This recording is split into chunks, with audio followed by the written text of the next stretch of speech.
You put in 10, you turned it into 20. So now you're telling all your friends. Now you're coming back with 100, right? Then the 100 turns into 200. You say, oh my gosh, I got an ATM machine. This is easy. And then you come back with three or 400. You put all your life savings in. That's when you lose everything, right? And this is something that happens a lot. So I'm not telling you what anybody's doing. I'm not here saying that she did anything wrong. I just saw it on the Shade Room and y'all asked me about it. So I'm responding. But I would just say in general, the rules are very basic.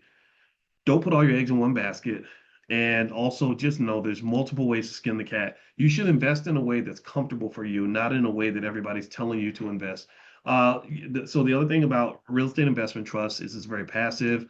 They have to pay out 90% of their taxable income as dividends. So all that money's coming back to you. Your percentage of ownership on the property will come back to you. No shenanigans.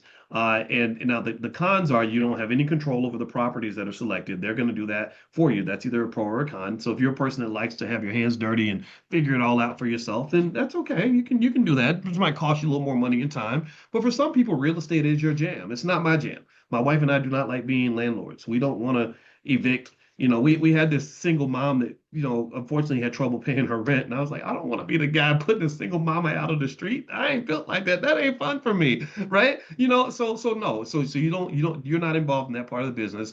Also, sometimes real estate investment trusts can go up and down with the stock market. So market volatility changes in interest rates can change the prices of real estate investment trusts. The dividends are taxed as ordinary income. So unless you get some kind of type of tax advantaged account, the IRAs, 401ks, and all that.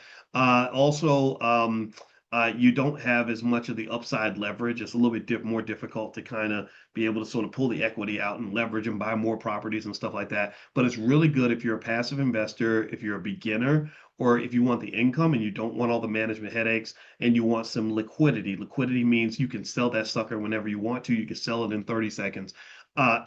Physical real estate, I like physical real estate too, because there's something fun about controlling the asset. I can live in my real estate. That's nice. I like the houses that I own. They're nice places to live. It gives you a larger asset with a tinier down payment.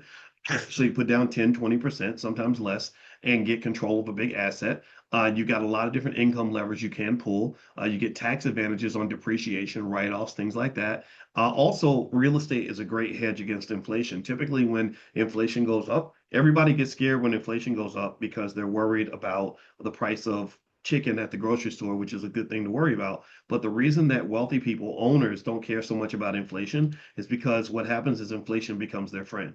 This is why you want to make sure that you and your children own stock and you own real estate. Because when inflation's your friend, then what inflation does is inflation says, yeah, I'm going to still increase the cost of chicken at the grocery store. So you're going to pay more over here, but also your real estate's going up in value. Your stocks are going up in value. Your businesses are able to charge higher prices if you want. So therefore, because you own stocks in real estate and business, the amount you make is going to be higher than the amount that we take. Whereas if you are working class, this is why I don't really believe in black children. Black children should be trained to be workers, especially just working for white people. No disrespect to white people, but y'all been mean to us, and it's not very nice. It was because your wages stay flat. They don't go up with inflation. Tell me if I'm lying. And your costs go up. So you're getting choked